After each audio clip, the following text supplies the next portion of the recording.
stressful day today. Really stressful. About 3 weeks ago, I was having sex with my girlfriend. The condom broke. Yeah, so I've been kind of worried for a while about that one. So I get the phone call last night. Honey, we need to talk.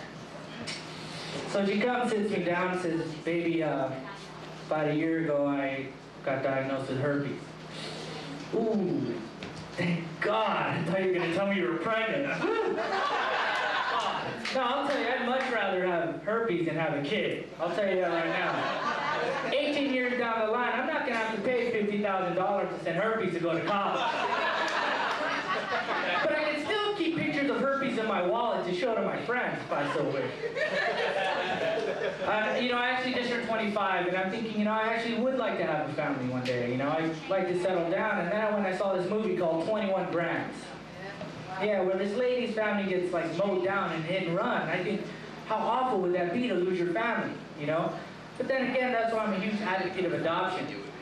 Because I had a dog that got hit by a car when I was a kid. The next day, we just replaced him.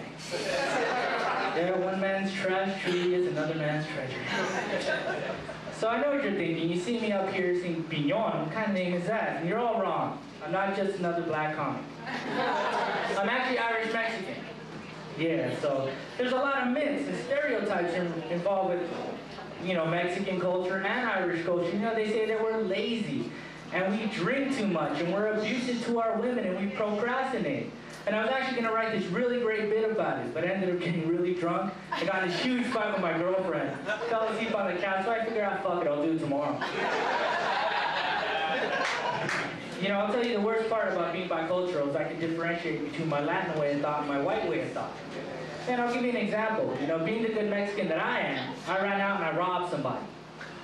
But I felt really bad about it inside, And then the white way of thought kicked in. So I went back and I killed him and stole his land. He didn't want to convert to Christianity. Check the track record. I ain't making this shit up.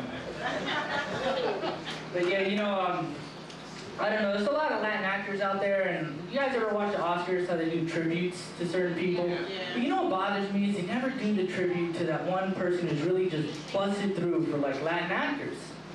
He never gets his tribute. You know what I'm talking about. E.T. That's right. Oh, E.T.'s Mexican. You didn't know that? Think about it.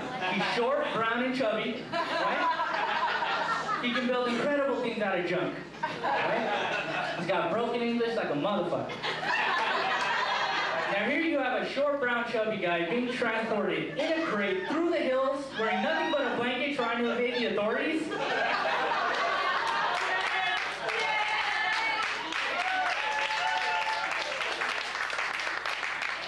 Come on, I can make you a Mexican overnight, pal. But yeah, watching TV, I turned on the tube this morning, there was this televangelist on TV. And he's just going, please send in your donations. Jesus appreciates your money. God needs your money. And I'm thinking to myself, why the fuck does God need money? Right? Is this guy being evicted and no one told us? Now I can just imagine what's going on in heaven. Some guy comes to the door, hey, yo, gang, Department of Water and Power. These pearly gates don't shine by themselves. You gotta pay those bills. I guess times are just tough everywhere right now. My favorite commercial though, I love the Army commercials, the Go Army commercials. Yeah. Those are my favorite. Because there's always that same guy and he's like, hi, my name's Chris, and I like playing with computers. So in the Army, that's what I do. Well, see, the thing about this is I don't want to see Chris when he leaves the Army. I want to see Chris when he returns from the Army. If you're going to see Chris talking about, I used to like playing with computers. I can't really do that anymore. No, it's true. You get fucked up if you go to war. And, God bless the soldiers. But I'm not volunteering to get fucked up. I'll tell you that right now. Living in New York City, that's risk enough. Yeah, it's a trip, man. I really feel bad for during all the stuff going on.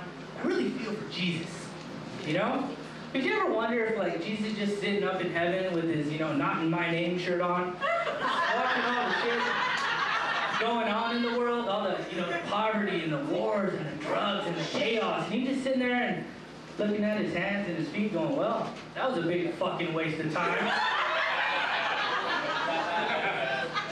I guess we'll never know. But But yeah, you know, it's just amazing. Have any of you seen Fahrenheit 9/11? Yeah.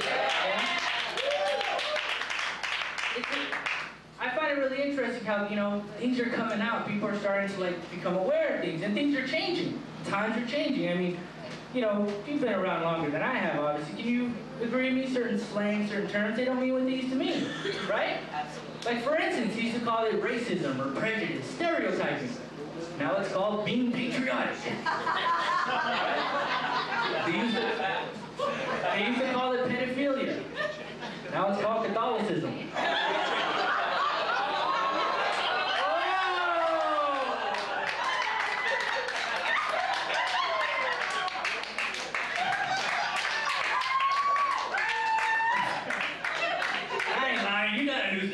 I'm not making this shit up. You know, they used to call it the Nazi Party. Now it's called the Bush administration. What? You know, I'll tell you a funny story. I was actually driving home. It's a true story. I'm driving home from doing a show in Los Angeles, and I see a bumper sticker on the back of a car. It says, "Don't mess with Texas." Have you seen these? Yeah. Familiar? Yeah? I mean, they have t-shirts of them printed and stuff like that. Don't mess with Texas. And I'm thinking to myself, what the fuck does that mean? Don't mess with Texas. I think it's a little vague.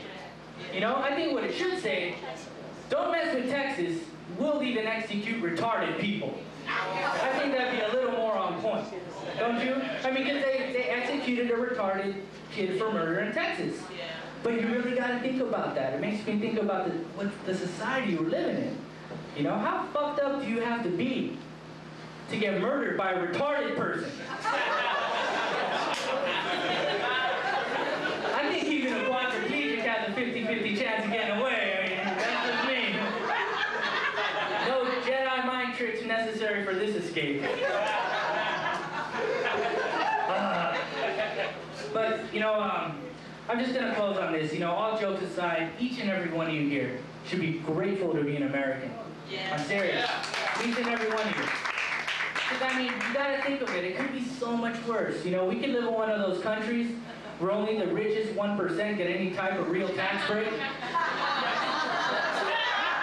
I mean, you know, we could live in one of those countries where they fill you so in fear of terrorism, you don't realize your economy's going to shit, your 401ks are being spent up by your government, and come time to retire, you're not going to have shit to show for your life. I just feel blessed. Most of all, you know, we could live in one of those countries, you know, one of those faraway third world countries where fascist cokehead alcoholics can rig presidential elections for their own financial gain and still have the balls to claim we live in a democracy. I mean, really, you know, I think if we lived in one of those countries, we'd all feel pretty stupid right now.